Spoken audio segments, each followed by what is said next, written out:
नाज़रीन, तव्हांखे ॿुधाईंदासीं त इलेक्शन 2024 अचण वारी आहे। 8 फेबरवरी ते ऐलान थी चुको आहे। PS 11 ते जेको आहे पीपल्स पार्टी जा उम्मीदवारनि सां गॾु अपोज़िशन में अलाए केतिरा उम्मीदवार जेको आहे बीठा आहिनि।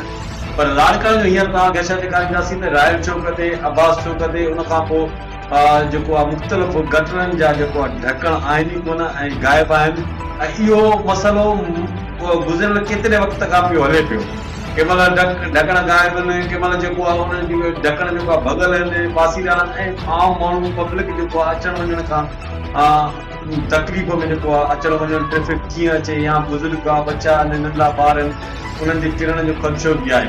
सो पीपल्स पार्टी ख़ासि करे लोकल गवर्नमेंट जेको आहे, मेयर लाड़काणे जेको आहे, इन तरफ़ उन्हनि जी तवजो कोन्हे का। उनजी जेका शिकायतूं आम आवाम करे करे उन्हनि चयो त असां इंटरव्यूज़ ॾेई थकिजी पिया आहियूं।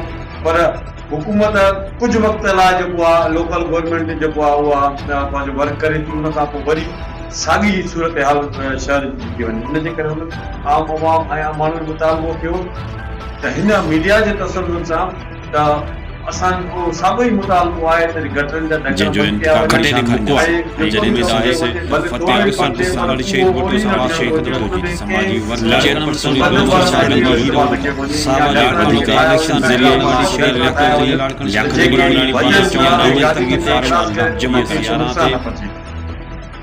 नई रिपोर्ट सां गॾु इंशाल्लाह इशू सां गॾु वरी हाज़िर थींदासीं। तव्हांखे नज़र ईंदो दिलि पर शायदि मुंहिंजी सिंध चैनल में सिंध सलामत साथ सलामत।